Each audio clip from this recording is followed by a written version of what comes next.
Hello friends, good morning. आप सभी का मेरे चैनल मैकेनिकल ट्यूटर पे हार्दिक स्वागत है। मैं दिलीप कुमार आपके लिए मैकेनिकल इंजीनियरिंग की क्लासेज लेके आया हूँ। जैसा कि आप सबने देखा था, मैं एक क्लास ले चुका हूँ स्ट्रेंथ ऑफ मटेरियल सब्जेक्ट्स पे। पहले तो आप सब लोग बताओ, सब लोग कैसे हैं? लॉकडाउन में अपने टाइम का सही से यूटिलाइज़ कर रहे हैं? और ज़्यादा से ज़्यादा लोग सबसे पहले क्या करना है, सब्जेक्ट स्टार्ट करने से पहले अंगूठा दिख रहा है, उस अंगूठे पे क्या करना है, टिक करना है।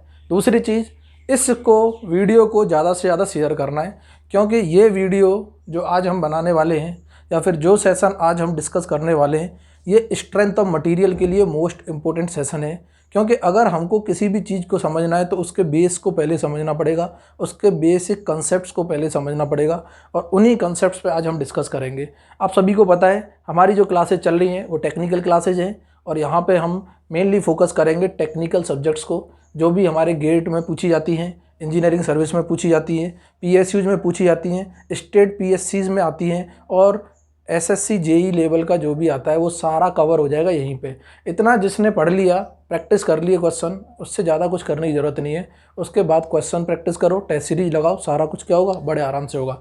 तो यहाँ पे मैं आज डिस्कस करूँगा स्ट्रेंथ ऑफ मटेरियल का एक टॉपिक हमने देखा था, कंसेप्ट, बेसिक कंसेप्ट पढ़ा था। हमने लोड डिस्क्राइब किया था लास्ट लेक्चर में। सबको पता होगा कि लोड हमने डिस्क्राइब किया था, any external force or couple which is subjected on a member or any body during its functionality. हमने डिस्क्राइब किया था बड़े अच्छे से, कपल क्या होता है, मूवमेंट क्या होता है, सारी चीज़ें हमने देख ली थी। अब हम यहाँ पे देखेंगे क्लासिफिकेशन ऑफ लोड क्या होता है। क्लियर है? क्लासिफिकेशन ऑफ लोड पढ़ने की ज़रूरत क्या पड़ेगी? सबसे पहली चीज़ हमको ये समझना है। दूसरी चीज़, हमारे सब्जेक्ट पॉइंट ऑफ व्यू के लिए कितना इंपॉर्टेंट है, हमको उतना ही रिलेवेंट पढ़ना है, क्योंकि अननेसेसरी ज़्यादा कंटेंट पढ़ने का मतलब है नहीं। अगर हम जितना पढ़ रहे हैं उससे रिलेटेड, अगर एग्जाम से रिलेटेड सारे क्वेश्चन अगर हम अटेम्प्ट कर पा रहे हैं तो हमारा पढ़ने का मतलब क्या हो गया, सक्सेस हो गया, कि हमने जितना भी पढ़ा था उससे रिलेटेड हम सारे क्वेश्चंस क्या कर पा रहे हैं, अटेम्प्ट कर पा रहे हैं। क्लियर है?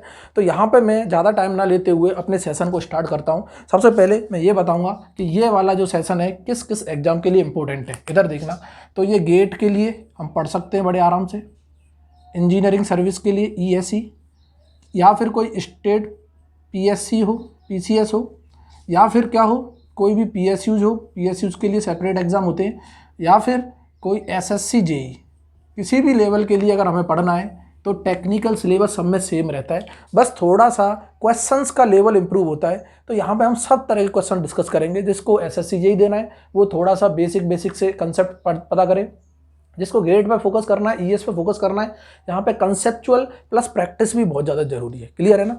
तो यहाँ पे मैं ज़्यादा टाइम नहीं ले रहा हूँ, अब मैं सेशन को स्टार्ट कर रहा हूँ। हमने क्या पढ़ना है, यहाँ पे पढ़ना है क्लासिफिकेशन ऑफ लोड। बता दो क्या होता है, इधर देखना, classification of load, classification of load. क्योंकि जब तक हमको ये नहीं पता चलेगा कि कितने लोड होते हैं, किस टाइप का लोड हमारे किसी भी मेंबर पे लगा हुआ है, तब तक हमको ये नहीं पता चलेगा कि इसका जो फेलियर हो रहा है या फिर इसका जो ब्रेकडाउन होने वाला है वो कैसे हो रहा है, किस लोड की वजह से हो रहा है। उन लोड की पहचान करना आना चाहिए, तभी हम उन लोड की हेल्प से स्ट्रेस, स्ट्रेन, डिफॉर्मेशन, इलोंगेशंस या फिर डिफ्लेक्शन हम क्या कर पाएंगे, निकाल पाएंगे। जैसा कि हमने बताया था कि स्ट्रेंथ ऑफ मटेरियल का जो मेन एम है वो क्या है, to drive the expression for stress, strain, elongations, deformation etcetera for different loading condition. तो वो लोडिंग कंडीशन हमको पता होनी चाहिए। तो उसके लिए हमको ज़रूरी है कि क्लासिफिकेशन ऑफ लोड बता दो। यहाँ 3 तरह से मैं क्लासीफाई करूँगा, बहुत सिंपल हो जाएगा। आज के बाद किसी को कोई प्रॉब्लम नहीं आएगी स्ट्रेस को आइडेंटिफाई करने में। समझ आ रहा है ना, कि आज के बाद किसी को भी कोई प्रॉब्लम नहीं आने वाली है स्ट्रेस को आइडेंटिफाई करने में, ना किसी लोड को आइडेंटिफाई करने में। कोई भी प्रॉब्लम नहीं आएगी कि ये किस टाइप का लोड इस मेंबर पे लगा हुआ है, किस टाइप की स्ट्रेसेज यहाँ से जनरेट होंगी, और जो डिफॉर्मेशन आने वाला है वो हम कैसे कैलकुलेट करेंगे। क्लियर है ना? पहले इस लोड को समझना है, पूरा वीडियो देखना है, एंड तक देखना है, कुछ भी नहीं करना। सारा सब्जेक्ट मैं कंप्लीट कराऊंगा, इसको ऐसे ही स्मूथली हम पढ़ेंगे। आधा घंटे, 40 मिनट, 50 मिनट, ऐसे धीमे धीमे हम क्या करेंगे, इसको टाइम को इंक्रीज करते जाएंगे। सबको जब मज़ा आने लग जाएगा तो 1 घंटा, 1.5 घंटा का भी हम सेशन रखेंगे, कोई दिक्कत नहीं आने वाली। बट यहाँ पे फोकस करना है। यहाँ पे अगर आपने फोकस नहीं किया, यहाँ पे चीज़ों को नहीं समझा तो दिक्कत आ जाएगी। यहाँ समझो, बाकी कुछ नहीं करना, 1 घंटे पढ़ाई करो, चिल मारो। इधर देखो, दूसरी चीज़, यहाँ पे मैंने बोला मैं 3 टाइप से इसको क्लासीफाई करूँगा, इधर देखना। और ये 3 टाइप हैं क्या, इधर देख लो। सबसे पहला टाइप है विद रेस्पेक्ट टू टाइम। अगर मैं with respect to time, with respect to time, कि टाइम के रेस्पेक्ट में अगर देखता हूँ तो क्या लोड है। दूसरा क्लासिफिकेशन जो होगा हमारा वो क्या होगा, with respect to the cross section of member. ये कोई क्रॉस सेक्शन ऑफ मेंबर, जो भी मेंबर है हमारा, जो भी कोई भी ऑब्जेक्ट होगा उसका क्रॉस सेक्शन पता करना है, उस क्रॉस सेक्शन के रेस्पेक्ट में हमको लोड चेक करने है। क्लियर है ना। तीसरा जो क्लासिफिकेशन होगा हमारा, इधर देखना, तीसरा क्लासिफिकेशन बहुत ही सिंपल है। इसको हम देखेंगे कि जो लोड हमारा डिस्ट्रीब्यूटेड हो रहा है, क्या किसी पॉइंट पे लग रहा है या फिर किसी भी लेंथ के लिए डिस्ट्रीब्यूट हो रखा है, उसके बेसिस पे देखेंगे। तो मैं तुरंत लिख दूंगा with respect to the distribution, with respect to distribution. मैं डिस्ट्रीब्यूशन के रेस्पेक्ट में चेक करूंगा लोड क्या है, डिस्ट्रीब्यूशन। क्या इतना क्लियर है सबको। इधर देखो, अब इन तीनों को मैं 1 बाय 1 डिस्कस करूंगा। इधर देखो, इस पहले वाले को मैं यहीं डिस्कस कर लेता हूं, यहाँ पे स्पेस है। कि अगर मैं टाइम के रेस्पेक्ट में देखता हूं कि टाइम को अगर मैं बढ़ा के देख रहा हूं या फिर टाइम को कुछ समय के बाद मैं ऑब्जर्व कर रहा हूं, क्या ये लोड चेंज हो रहा है या फिर चेंज नहीं हो रहा। अगर चेंज हो रहा है तो कैसे हो रहा है, किस तरह से हम इस लोड को डिफाइन करेंगे टाइम के रेस्पेक्ट में। इधर देखना, तो यहाँ 2 तरह के आते हैं जो हम बोलते हैं। एक को बोलते हैं स्टैटिक लोड। कौन सा लोड, स्टैटिक लोड, देखते रहना इधर। दूसरा होता है, इसे बोलते हैं हम डायनामिक लोड,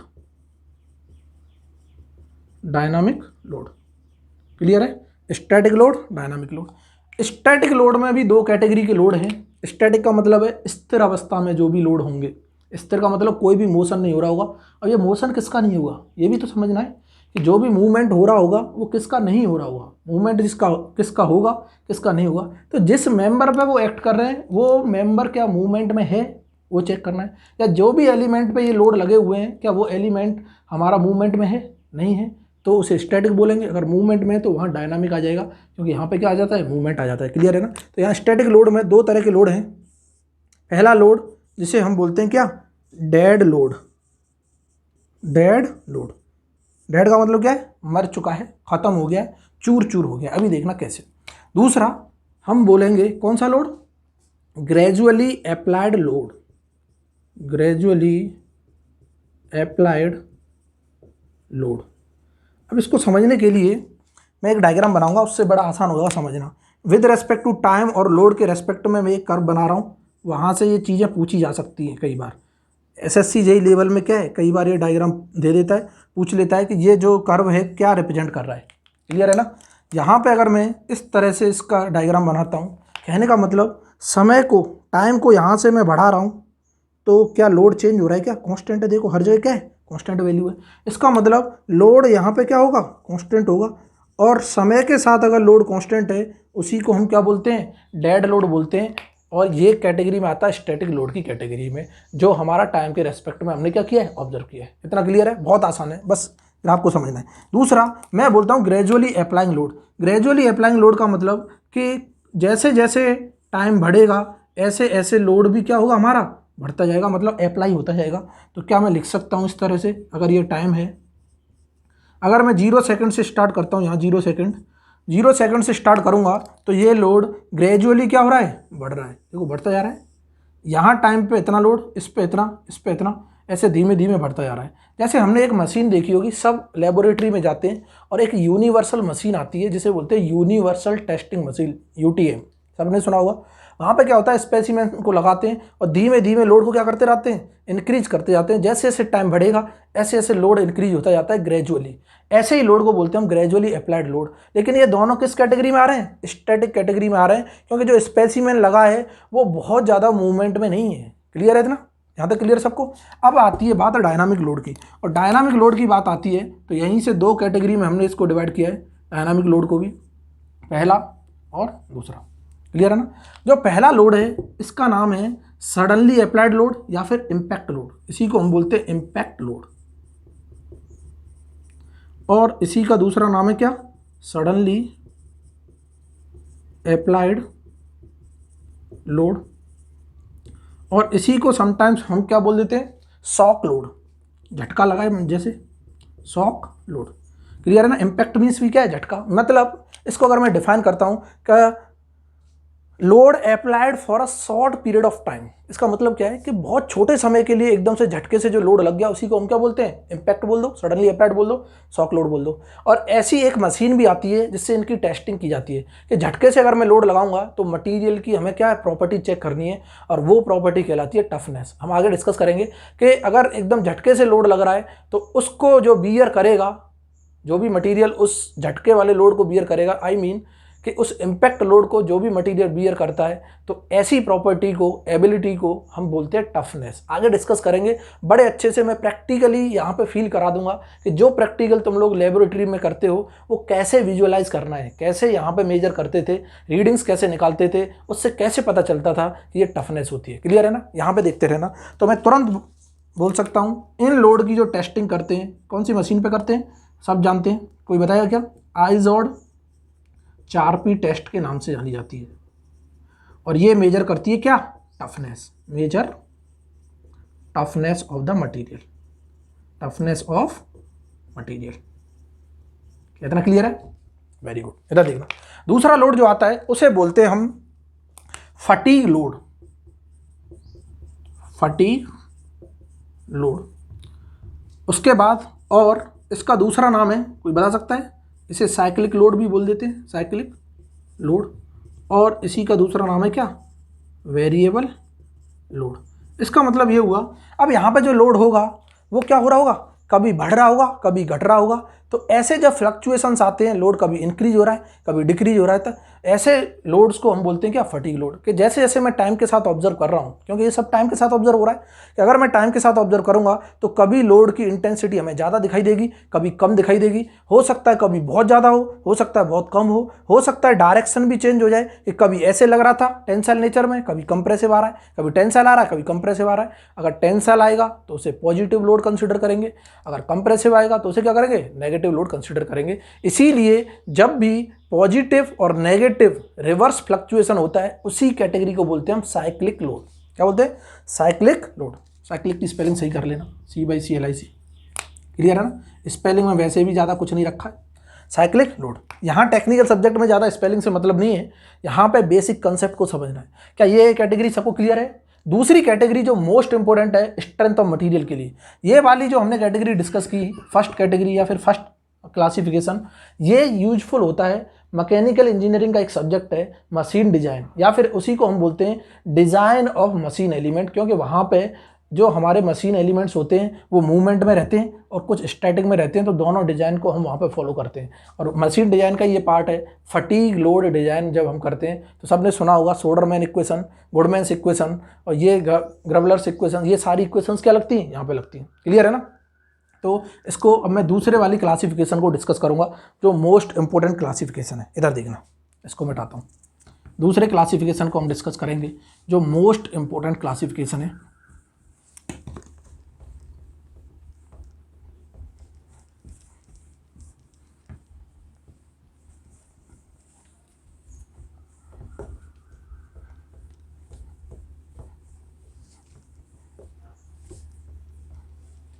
इधर देखो,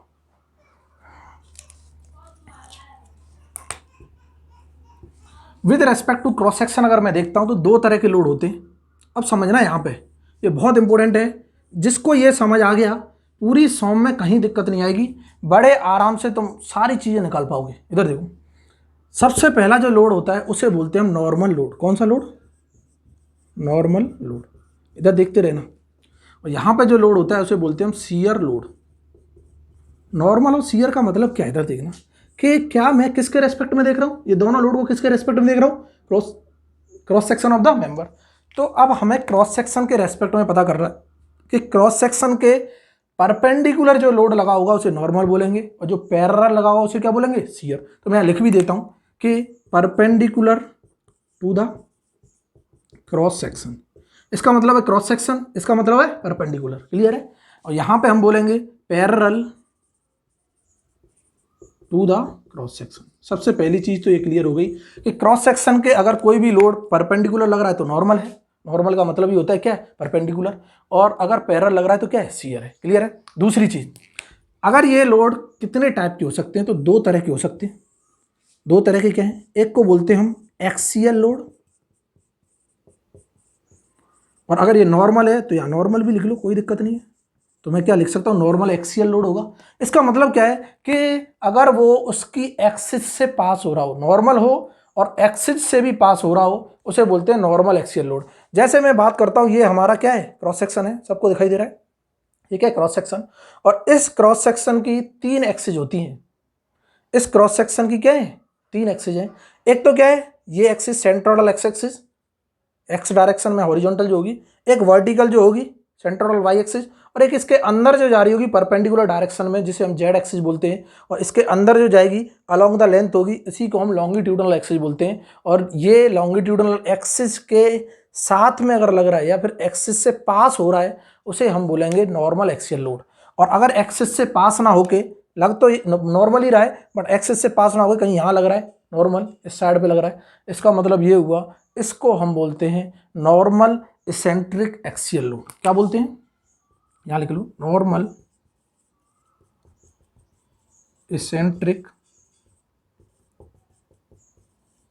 एक्सियल लोड। क्लियर है, इतना क्लियर है। और अगर ये दो टाइप के लोड हैं तो हो सकता है ये दोनों का नेचर क्या हो, टेंसाइल हो सकता है दोनों क्या हो, कंप्रेसिव हो सकता है एक टेंसाइल हो, एक क्या हो, कंप्रेसिव। तो मैं यहाँ पे ये भी लिख सकता हूँ कि टेंसाइल भी हो सकते हैं दोनों, कंप्रेसिव भी हो सकते हैं, या फिर एक टेंसाइल हो सकता है, एक कंप्रेसिव हो सकता है। टेंसाइल का मतलब होता है खींचना, कि अगर यहाँ लोड लग रहा होगा इधर तो इसको खींच रहा होगा, इधर भी लग रहा होगा तो ये क्या हो रहा होगा, खींच रहा होगा। और अगर कंप्रेसिव लग रहा होगा तो इससे क्या कर रहा होगा, पुश कर रहा होगा, तो इसे बोलते हैं हम कंप्रेसिव टेंसाइल। तो ये कैटेगरी सबको समझ आ गई, वेरी गुड। इधर देखना, अब मैं शियर लोड की बात करता हूँ, parallel to the cross section. इस क्रॉस सेक्शन का कोई पैरेलल बताएगा क्या, पैरेलल ये नहीं है क्या। पैरेलल का मतलब अगर लोड ऐसे जा रहा हो तब भी पैरेलल ही जाएगा, देखो जा रहा है कि नहीं जा रहा, या फिर लोड ऊपर से आके जा रहा हो तब भी पैरेलल जा रहा है, लेकिन ऐसे चला गया तो परपेंडिकुलर हो गया। इस क्रॉस सेक्शन के देखना है, ये अगर क्रॉस सेक्शन है, इसके ऐसे गया तो परपेंडिकुलर, ऐसे चला गया तो पैरेलल, ऐसे भी चला गया तो क्या है, पैरेलल। इसका मतलब पैरेलल दो डायरेक्शन में जा रहा है, हॉरिजॉन्टल या फिर वर्टिकल। क्लियर है ना, हॉरिजॉन्टल भी जा सकता है, वर्टिकल भी जा सकता है, इसीलिए हम हॉरिजॉन्टल ऑब्जर्व करते हैं, वर्टिकल ऑब्जर्व करते हैं। क्या क्लियर है सबको, वेरी गुड। इधर देखो, तो मैं यहाँ पे भी डिस्क्राइब करूंगा, तो दो तरह के लोड हैं अगर मैं पैरेलली ऑब्जर्व करूंगा, तो एक को बोलते हैं ट्रांसवर्स शियर लोड। कौन सा लोड, शियर लोड। दूसरे का नाम है क्या, इसेंट्रिक ट्रांसवर्स शियर लोड। दोनों देखो एक जैसे ही, इसेंट्रिक ट्रांसवर्स शियर लोड। एक चीज तो यहां से सबको क्लियर हो गई, जहां वर्ड शियर आ गया मींस पैरेलल की बात कर रहा है, parallel to the cross section की बात कर रहा है। जहां वर्ड नॉर्मल आ गया परपेंडिकुलर की बात कर रहा है, तो इसका मतलब ये हुआ कि शियर लोड होगा तभी शियर स्ट्रेस आएगी। Very good. इधर देखो, इसका मतलब हमको एक चीज क्लियर हो गई कि शियर स्ट्रेस आने के लिए लोड जो है parallel to the cross section act कर रहा होगा, तभी शियर स्ट्रेस आ रही होगी उस मेंबर पे। और यहां पर नॉर्मल स्ट्रेस तब आएगी जब वो क्रॉस सेक्शन के परपेंडिकुलर लोड काम कर रहा हो। क्या इतना क्लियर है सबको, अगर इतना क्लियर है तो आगे कोई दिक्कत नहीं आने वाली। इधर देखो, क्या मैं बोल रहा हूं एक ट्रांसवर्स है एक इसेंट्रिक ट्रांसवर्स है, क्या दोनों एक जैसे नहीं लग रहे, बस इसेंट्रिक लगा दिया। इसका मतलब ये हुआ, क्या मैंने बोला कि इस क्रॉस सेक्शन की दो एक्सिस होंगी, हॉरिजॉन्टल वर्टिकल। अगर ये हॉरिजॉन्टल एक्सिस से पास हो रहा है, इसका मतलब क्या है, ट्रांसवर्स हॉरिजॉन्टल लोड है, shear load, horizontal transverse shear load. अगर हॉरिजॉन्टल एक्सिस से पास ना होकर उससे नीचे से जा रहा है पैरेलली, इसका मतलब ये हुआ वो क्या होगा, कुछ इसेंट्रिसिटी से लग रहा है, वो एक्सिस से पास नहीं हो रहा। मींस सीधा सीधा याद रखना है कि इस क्रॉस सेक्शन की दो सेंट्रोइडल एक्सिस होंगी, अगर किसी भी सेंट्रोइडल एक्सिस से पास हो रहा है तो ट्रांसवर्स, अगर सेंट्रोइडल एक्सिस से ना पास होके किसी भी एक डिस्टेंस से या फिर उस सेंट्रोइडल एक्सिस की डिस्टेंस से लग रहा है तो उसे बोलेंगे इसेंट्रिक ट्रांसवर्स शियर लोड। और ये कितने तरह के हो सकते हैं, ये दोनों लोड या तो हॉरिजॉन्टल हो सकते हैं या वर्टिकल हो सकते हैं, या फिर हॉरिजॉन्टल वर्टिकल दोनों हो सकते हैं। इधर देखना, तो मैं इसकी तरह यहाँ पे भी लिख सकता हूँ कि दोनों या तो कोई हॉरिजॉन्टल हो सकता है, हॉरिजॉन्टल, या फिर क्या हो सकता है, वर्टिकल। क्लियर है। अब इधर देखना, अब इसको मैं विजुअलाइज कराऊंगा, एक मेंबर ड्रॉ करूंगा, तीसरे लोड को मैं बाद में डिस्ट्रीब्यूट करूंगा। इसको मैं बाद में डिस्कस करूंगा। पहले इन्हीं को हम किसी मेंबर में देखना चाहते हैं, एक क्रॉस सेक्शन बना के कि कैसे हमको फील होगा। क्लियर है ना? यहां तक किसी कोई दिक्कत है? कोई दिक्कत नहीं है, वेरी गुड। इधर देखना आप, यहां देखो। अब मैं इसको डिस्कस करूंगा, ये दूसरी कैटेगरी है, बट मैं इसको एक एग्जांपल लेके डिस्क्राइब करूंगा। एक मैं क्या बनाऊंगा, मेंबर बनाऊंगा, उसका क्रॉस सेक्शन ड्रॉ करूंगा और उसको एक्सप्लेन करूंगा। इधर देखते रहना।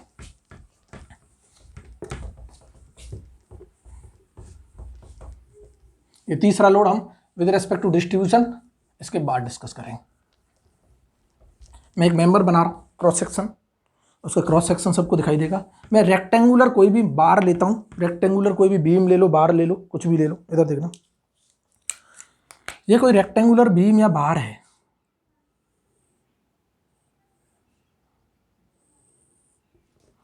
ठीक है, इसका क्रॉस सेक्शन अगर हमें बनाना है तो कुछ इस तरह से बनाना पड़ेगा। थोड़ा और बड़ा कर दूँ, थोड़ा और बड़ा कर लो, आराम से दिखना चाहिए सबको।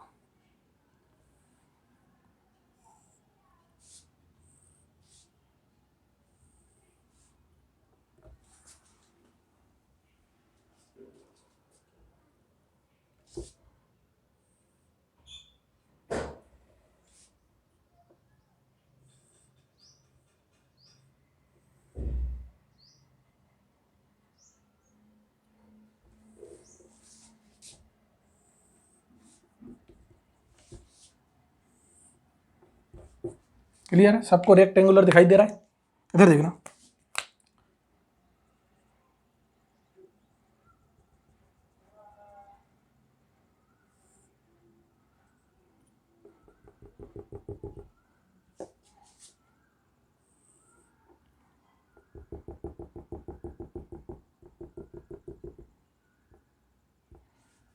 सबको दिखाई दे रहा है? ये कोई रेक्टेंगुलर क्या है, हमारा क्या है, रेक्टेंगुलर मेंबर है, और इस पे हमको लोड को विजुअलाइज करना है with respect to cross section. इतना सबको दिख रहा होगा। ये जो हिस्सा है ये क्या क्रॉस सेक्शन है, इस बार का ये क्रॉस सेक्शन है। क्या ये क्रॉस सेक्शन रेक्टेंगुलर है? बिल्कुल है, सबको पता चल रहा है, सब बिल्कुल रेक्टेंगुलर है, कोई डाउट नहीं है। किसी को सर्कुलर तो नहीं दिख रहा? जिसको सर्कुलर दिख रहा है आंखों का इलाज करो पहले। ठीक है, इधर देखो, क्या मैं बोल सकता हूँ यहाँ पे बीच में सेंट्रॉइड होगी, इसका जो भी सेंट्रोइडल एक्सिस, सेंट्रॉइड जो होगा यहाँ पे होगा, जिसे हम सेंट्रॉइड बोलते हैं, एरिया का सेंट्रॉइड। क्या ये सेंट्रॉइड से एक एक्सिस पास हो रही है वर्टिकल? देखते रहो, मजा आ जाएगा, यहाँ फील होने लगेगा आप सबको। ये क्या है, एक वर्टिकल एक्सिस, और एक एक्सिस ऐसे जा रही है जिसे हम क्या बोल रहे हैं, हॉरिजॉन्टल एक्सिस। क्या सबको क्लियर है? मैं थोड़ी बड़ी बना देता हूँ ताकि किसी कोई दिक्कत ना हो। ऐसे इधर होगी, इधर बनाने की जरूरत नहीं, एक ही साइड देख लो, वहीं से विजुअलाइज हो जाएगा। क्लियर है ना? क्या मैं इसको एक्स एक्स मार्क कर दूं? ठीक है साहब, एक्स एक्स मार्क कर दिया हमने, और ये सेंट्रॉइड से पास हो रही है, इसीलिए हम इसको बोलते हैं centroidal x axis. X direction में जा रही है और सेंट्रॉइड से पास हो रही है, तो हमने क्या बोल दिया, सेंट्रॉइडल एक्स एक्सिस। और ये वाई डायरेक्शन में जा रही है, इसी को हम बोल देंगे सेंट्रॉइडल वाई एक्सिस। इतना क्लियर है? लेकिन इन दोनों के परपेंडिकुलर एक जा रही होगी, अंदर घुस रही होगी जो बोर्ड के अंदर, और बोर्ड के अंदर जो घुसेगी वो इधर दिखाई देगी। देखो, देगी नहीं देगी? कि अगर मैं बीच में कोई क्रॉस सेक्शन बनाता हूं तो बीच के क्रॉस सेक्शन से ही पास हो रही होगी, और यहां से लेके यहां तक एक हमारी क्या जा रही होगी, गैलेक्सी बना लो। जो जेड एक्सिस होगी वो इस तरह से जा रही होगी। देखो, अच्छे से बनाना, थोड़ा साफ साफ साफ सुथरा, मजा आ जाए देखने में।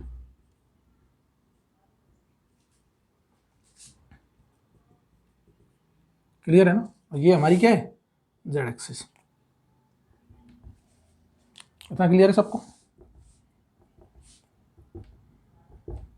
इधर देखो, अब इसको हम मार्क कर सकते हैं, ये क्या हमारी जेड एक्सिस। सबसे पहले तो इनको बोलते क्या है, ये लेंथ के अलॉन्ग है, इसीलिए इसको लॉन्गिट्यूडिनल एक्सिस बोला जाता है। लेकिन ये लॉन्गिट्यूडिनल एक्सिस बोली जाती है किसमें, जब इनकी विड्थ डायमेंशन क्या हो, अलग अलग हो, या फिर रेक्टेंगुलर डायमेंशन हो, स्क्वायर डायमेंशन हो, और कोई भी डायमेंशन हो, उस केस में से लॉन्गिट्यूडिनल बोलते हैं। लेकिन इसी को हम क्या बोलते हैं, पोलर एक्सिस बोलते हैं जब सर्कुलर की बात होती है। अगर मैं इसको साफ्ट ले लेता तो इसी को क्या बोलते हैं, पोलर एक्सिस बोलते हैं। क्या इतना क्लियर है सबको? इतना क्लियर है? इधर देखना, अब हम क्या करेंगे, अब यहाँ पे चेक करेंगे कि इसका परपेंडिकुलर चेक करना है, पैरेलल। पैरेलल तो अंधा भी बता देगा, ऊपर से कोई लोड लग रहा हो ऐसे पैरेलल जाएगा, या फिर ऐसे पैरेलल जाएगा, जाएगा नहीं जाएगा? क्लियर है ना? और परपेंडिकुलर जो जाएगा वो इधर खींचेगा, और जो इधर खींचेगा क्या वो लोड वही नहीं होगा जो जेड एक्सिस के अलॉन्ग लग रहा होगा, जो परपेंडिकुलर हो जाएगा। तो मैं परपेंडिकुलर की बात कर रहा हूं क्योंकि हमने दो तरह के लोड देखे थे, क्रॉस सेक्शन के क्या हो परपेंडिकुलर हो, दूसरा क्या हो पैरेलल हो। तो क्रॉस सेक्शन के परपेंडिकुलर बनाएंगे और पैरेलल बनाएंगे, सारे यहाँ पे क्या कर लेंगे विजुअलाइज करेंगे। तो मैं एक लोड बना रहा हूँ, इधर देखो यहाँ से एक लोड मैंने ड्रॉ किया, ये ब्लू में जो दिखाई दे रहा है इसको मैंने नाम दे दिया P1। क्या नाम दे दिया P1। ये P1 लोड कोई मुझे बता सकता है इसके क्रॉस सेक्शन के परपेंडिकुलर है पैरेलल? क्या परपेंडिकुलर है? बिल्कुल है। और अगर ये परपेंडिकुलर है तो नॉर्मल होगा। क्या ये इस एक्सिस से पास हो रहा है? बिल्कुल हो रहा है। इसका मतलब क्या है नॉर्मल एक्सियल लोड। सिंपल है, देखो इधर मैं तुरंत ये सारी हम क्या है नोटेशन लिखेंगे। एक्स एक्स को क्या बोलते हैं सेंट्रोइडल एक्स एक्सिस है, ये सेंट्रोइडल एक्स एक्सिस। और वाई वाई को मैं लिख सकता हूँ ये क्या है centroidal y axis, centroidal y axis. और जेड जेड को मैं लिख सकता हूँ ये क्या है लॉन्गिट्यूडनल एक्सिस। और इसी को समटाइम्स क्या बोला जाता है polar axis for circular rod हो या फिर क्या हो शाफ्ट।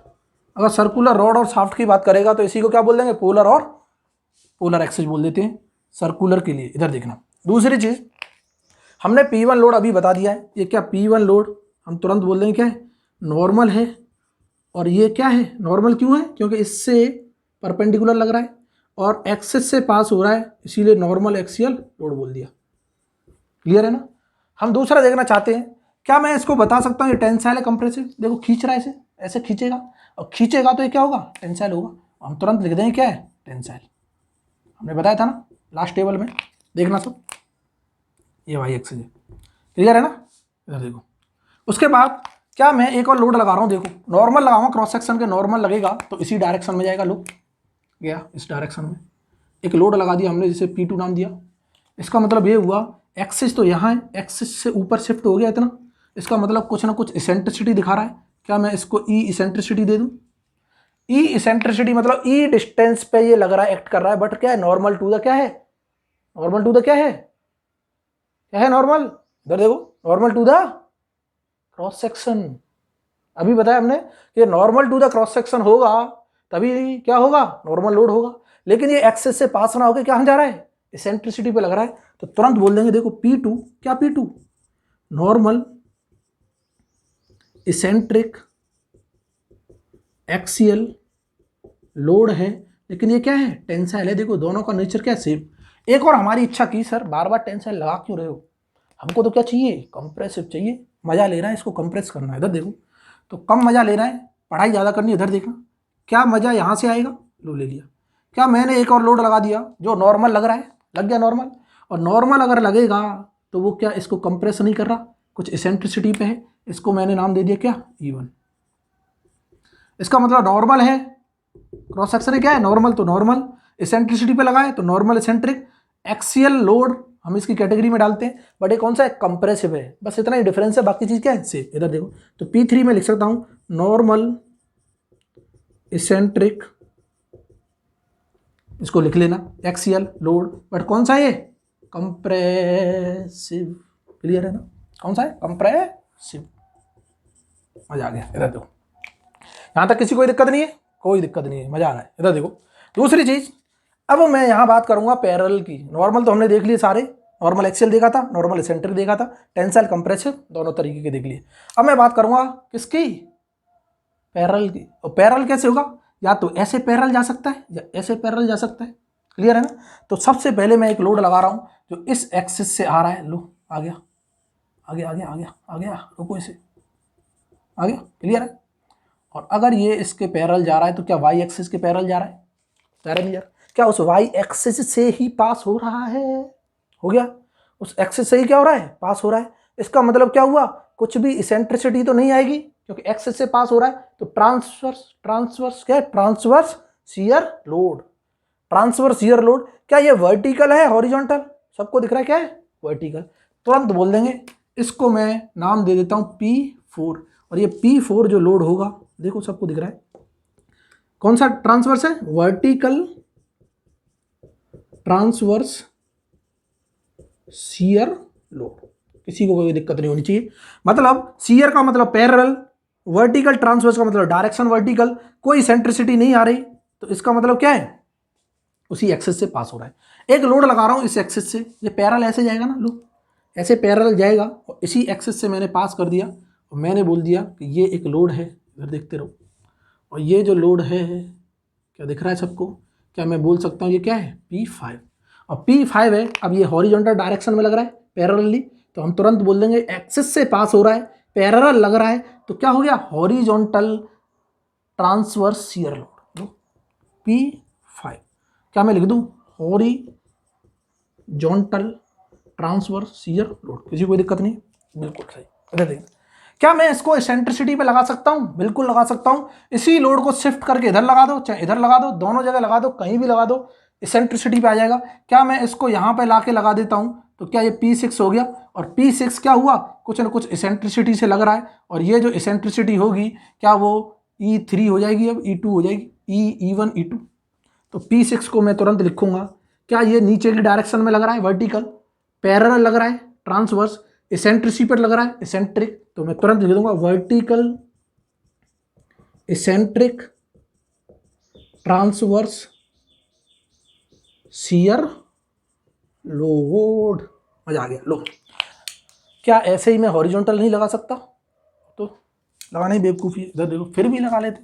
क्या मैं एक लोड लगाना चाहता हूँ, चाहे ऊपर लगाओ चाहे नीचे लगाओ, नीचे कुछ दिखाई नहीं दे रहा तो ऊपर ही लगा लेते। यहाँ से एक लोड लगा दिया कुछ इस तरह का, जैसे मैंने P7 नाम दे दिया। अब देखो क्या मैं लिख सकता हूँ, जो P7 होगा वो क्या होगा, horizontal eccentric transverse shear load. Clear है ना। यहाँ तक किसी को कोई दिक्कत हो, क्रॉस सेक्शन के रेस्पेक्ट में कैसे लोड्स को ऑब्जर्व करना है, और जिसने ये लोड ऑब्जर्व कर लिए मजा आ गया।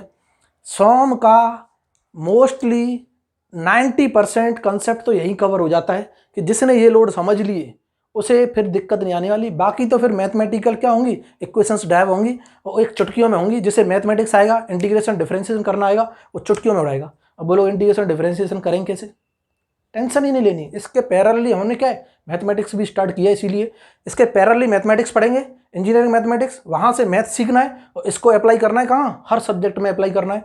टेक्निकल का कोई भी सब्जेक्ट हो, ऐसा कोई भी मैकेनिकल का सब्जेक्ट नहीं है जिसमें मैथ्स यूज ना हो, तब इसीलिए मैं पैरेलली मैथमेटिक्स स्टार्ट कर रहा हूँ और मैं ही पढ़ाऊंगा, टेंशन नहीं लेनी। इधर देखो, क्लियर है ना। और हम लिंक भी करेंगे मैथ को, यहाँ पे लिंक करते जाए करेंगे कि मैथ के कंसेप्ट यहाँ पे लिंक करेंगे, फिर देखना कितना मजा आता है पढ़ने में। क्लियर है ना। इसको मैं मिटा रहा हूँ क्योंकि हमारा थर्ड कैटेगरी, थर्ड क्लासिफिकेशन रह गया लोड का, उसे और देखना है। थर्ड क्लासिफिकेशन देखना है वो क्या है। लो मिटा दो इसे।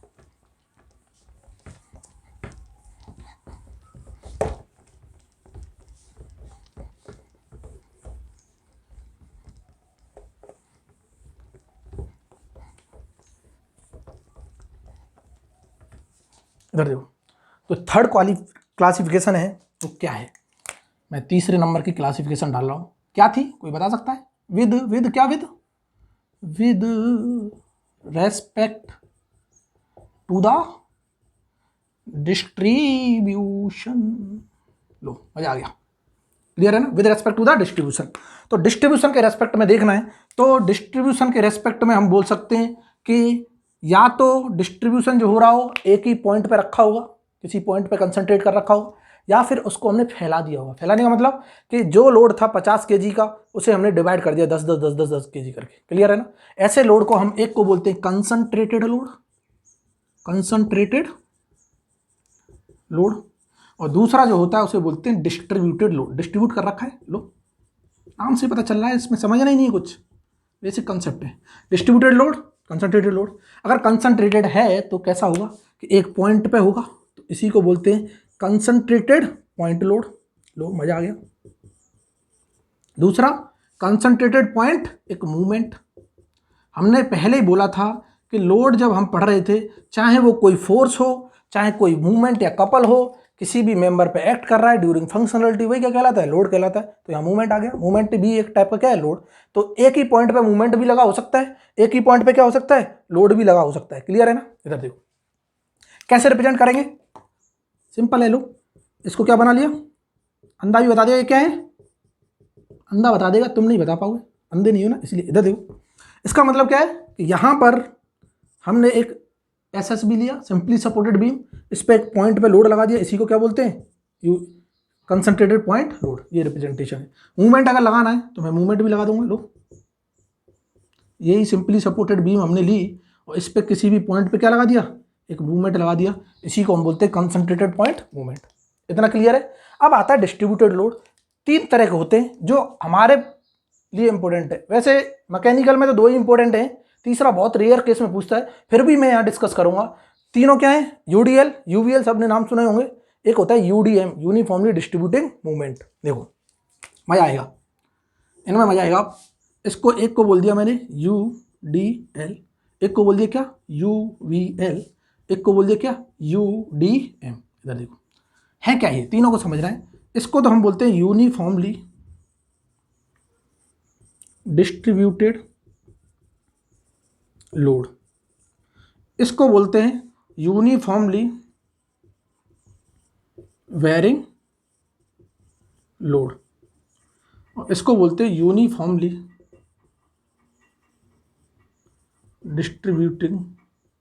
Distributed movement. क्लियर है ना, कि जो भी लोड होगा यूनिफॉर्मली डिस्ट्रीब्यूट होगा, हर जगह बराबर बराबर डिस्ट्रीब्यूट होगा। यहाँ ऐसा नहीं है, यहाँ धीमे धीमे क्या होगा, बढ़ेगा, कि एक जगह बिल्कुल जीरो होगा, फिर उसके बाद धीमे धीमे क्या हो रहा होगा, बढ़ता जा रहा होगा। और यहाँ पे मूवमेंट भी हर जगह बराबर बराबर डिस्ट्रीब्यूट होगा। इनकी अब हमें कैलकुलेशन करना सीखना है, क्योंकि इनकी कैलकुलेशन करना सीख गए तो एसएफडी बीएमडी खत्म। क्या बोला हमने, इनकी कैलकुलेशन करना सीख गए, एसएफडी बीएमडी क्या हो जाएगा, स्वाहा हो जाएगा, उसमें कुछ करना ही नहीं पड़ेगा। क्लियर है ना। अब इनकी कैलकुलेशन करना सीखेंगे और इसकी कैलकुलेशन सीख गए, मतलब हमारी स्ट्रेंथ ऑफ मटेरियल खत्म। क्या बोले, खत्म। खत्म नहीं हुई, यहाँ बेसिक कंसेप्ट क्या हो जाएंगे, बिल्कुल खत्म हो लेंगे।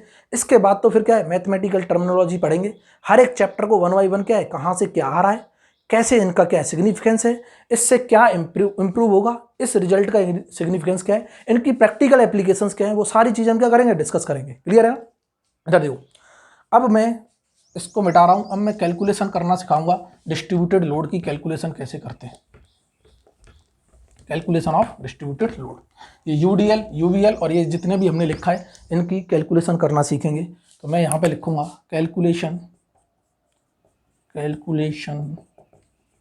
Of distributed load.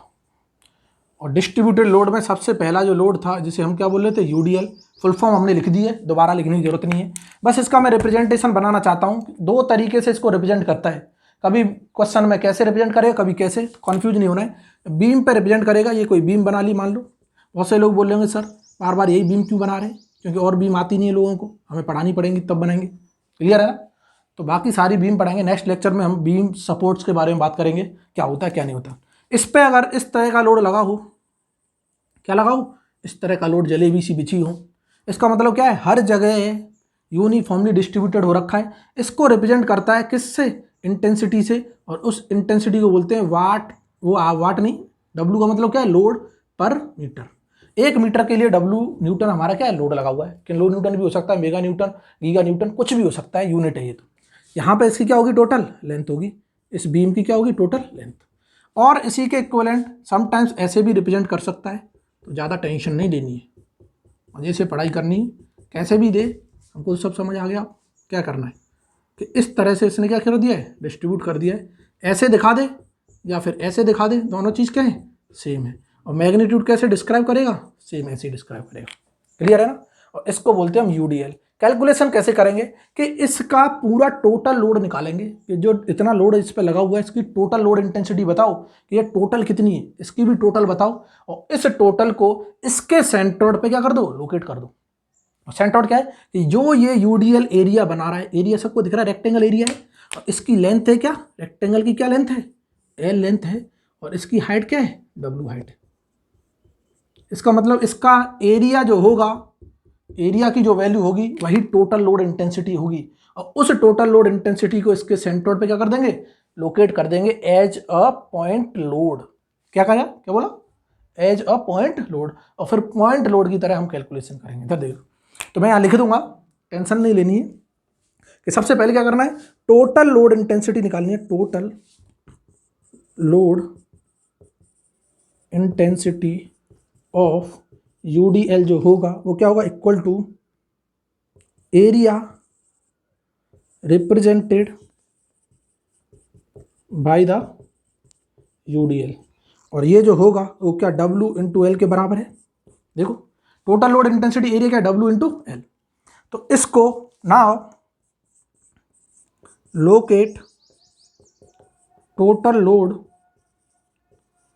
As a point load.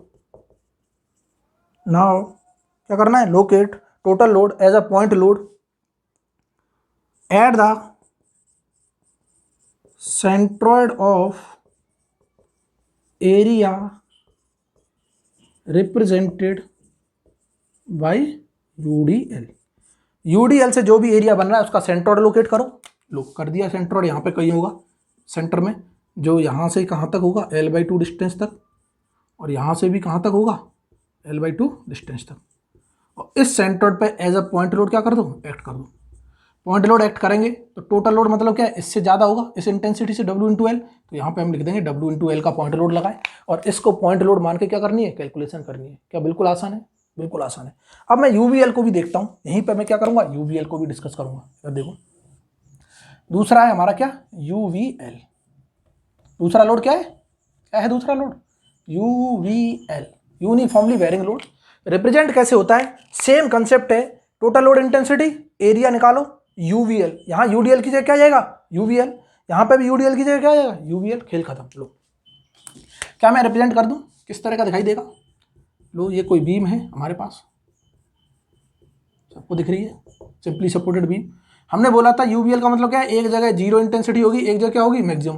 हो सकता है जीरो यहाँ मैक्सिमम यहाँ हो सकता है यहाँ पे थोड़ी सी वैल्यू हो उसके बाद बढ़ रहा हो, तो ट्रेपीजॉइडल बन जाएगा, उसमें भी कोई दिक्कत नहीं करनी है। वो हम बताएंगे आगे, डिस्कस करेंगे जब दोनों UVL ही है, बट जब SFD BMD में डिस्कस करूंगा तो वो ट्रेपीजॉइडल वाला भी केस लूंगा, वहां पे ही इजी कर दूंगा। इधर देखो क्या इसका जो रिप्रेजेंटेशन होगा वो क्या होगा, UVL होगा कि नहीं होगा। और इसकी जो लेंथ है इसको हम क्या बोल रहे हैं, L लेंथ, और इसकी मैक्सिमम इंटेंसिटी देता है, यहाँ की हाइट देता है, ये क्या होती है W पर मीटर। इस तरह से इसका नोटेशन होता है कि इसकी हाइट दे रखी W, लेंथ दे रखी L। तो अगर मैं टोटल लोड इंटेंसिटी निकालना चाहता हूँ, क्या निकालना चाहता हूँ, टोटल लोड इंटेंसिटी जो होगी वो क्या होगी, equal to area represented by UVL, represented by UVL। Clear है ना। और वो क्या होगा, area half base into height, ये ट्रायंगल बना रहा है ना, बेस कितना है L, हाइट कितनी है W, तो मैं लिख सकता हूँ WL, तो ये क्या हो जाएगा WL/2। ये हमारी क्या होगी, टोटल लोड इंटेंसिटी। इस टोटल लोड इंटेंसिटी को क्या करना है, then locate total load at the centroid of area represented by UVL। Clear है ना। और आगे लिख लेना क्या, एज अ पॉइंट लोड, यहाँ पे नहीं लिखा तो आगे लिख लो, कोई दिक्कत थोड़ी, एज अ पॉइंट लोड। और बाकी की सारी कैलकुलेशन पॉइंट लोड के हिसाब से क्या करनी है। अब इसका सेंट्रॉइड कैसे पता चलेगा, सेंट्रॉइड कैसे पता चलेगा, ये ट्रायंगल का सेंट्रॉइड क्या होता है सब जानते हैं, बेस से L/3 और वर्टेक्स से 2L/3। तो 2L/3 डिस्टेंस ज़्यादा होगी, यहाँ से कम होगी तो कहीं यहाँ पे होगा। फिर भी यहाँ किसी को समझ नहीं आ रहा हो, इसका मतलब क्या है, सेंट्रॉइड का मतलब होता है कि इसका जो एरिया है ज़्यादा कहाँ कंसंट्रेट हो रखा है, तो अंधा भी बता देगा इधर एरिया ज़्यादा दिख रहा है तो इस साइड में शिफ्ट हो गया होगा, इधर कम है तो इधर तो आएगा नहीं, सेंट्रॉइड इधर ही आएगा। इधर आएगा तो यहीं पे पॉइंट लोड लगा देंगे, और पॉइंट लोड लगाएंगे उसकी इंटेंसिटी क्या होगी WL/2। इसकी डिस्टेंस यहाँ से यहाँ तक क्या है 2L/3, और यहाँ से यहाँ तक क्या है L/3। क्लियर है सबको, इतना क्लियर है, यहाँ तक सबको क्लियर है। अब तीसरा लोड बचा है जिसको हमने बोला था डिस्ट्रीब्यूटेड लोड को, क्या सबको इतना क्लियर है, वेरी गुड। इधर देखना, अब जो तीसरा लोड है उसको हमने बोला था UDM, जो UDM है उसको और देख लेते हैं। उसके बाद आज का सेशन यहीं पे स्टॉप करते हैं, फिर कल हम डिस्कस करेंगे मोस्ट इंपॉर्टेंट टॉपिक। 2 हमारे लोड और रह गए, पता करना कौन से लोड रह गए, कमेंट सेक्शन में छोड़ना कि सर ये वाले लोड रह गए, ये डिस्कस नहीं किए, इसको सस्पेंस में ही रखेंगे आज। कल पढ़ेंगे कि 2 लोड और बच रहे हैं पूरी सॉम के, इसके अलावा कोई भी लोड हमारा क्या है, बचेगा नहीं। कमेंट सेक्शन में ज़रूर छोड़ना कि कौन से लोड सर बचे हुए हैं, फिर उसको हम क्या करेंगे, डिस्कस करेंगे। नहीं भी कमेंट करोगे तब भी डिस्कस करेंगे, बट एक बार करना जरूर, हमको भी अच्छा लगेगा कि हाँ पढ़ने में मज़ा आ रहा है, सब अच्छे से पढ़ रहे हैं। इधर देखो, तीसरा जो लोड है उसको बोलते हैं UDM, यूनिफॉर्मली डिस्ट्रीब्यूटेड मूवमेंट। कैसे होगा, कोई भी बीम है, तो ये क्या है, कोई भी बीम है, इस पे जो मूवमेंट होगा हर जगह क्या लगा होगा, सेम इंटेंसिटी का लगा होगा। तो इस तरह से दिखाई दे रहा होगा किसी भी बीम पे, क्या है, सेम इंटेंसिटी का क्या लगा हुआ है, मूवमेंट लगा हुआ है, जिसको मैं डिफाइन कर सकता हूँ, ये क्या है, मूवमेंट पर मीटर के हिसाब से लगा हुआ है, कि m मूवमेंट पर मीटर के हिसाब से लगा हुआ है। तो इसकी जो लेंथ होगी वो क्या होगी, L होगी कि नहीं होगी। और इसकी हम क्या निकालेंगे, टोटल मूवमेंट इंटेंसिटी निकालेंगे, टोटल मूवमेंट इंटेंसिटी। तो पहले जैसे किया था ऐसे ही आएगी, दोबारा नहीं लिख रहे हैं वो लैंग्वेज, बार बार नहीं लिखना है। क्या होगी, इसकी हाइट m, लेंथ ये, तो m इंटू L हो गई। इसको एज अ पॉइंट लोड कहीं क्या करो, कंसीडर करो, कहाँ कंसीडर करना है, सेंट्रोइड पे। और सेंट्रोइड इसका क्या होगा, हाफ डिस्टेंस पे होगा, यहाँ से यहाँ तक क्या होगी, L/2, और यहाँ से यहाँ तक भी क्या होगी, L/2। और इस डिस्टेंस पे हम इसे बड़ा सा करके क्या कर देंगे, रिप्रेजेंट कर देंगे। ये टोटल मूवमेंट इंटेंसिटी यहाँ पे क्या है, लगी हुई है, दिखाई दे रही है सबको। इसको हम बोलते हैं m इंटू L का, ये क्या है, मूवमेंट लगा हुआ है। और इस मूवमेंट की calculation as a point movement क्या करनी है,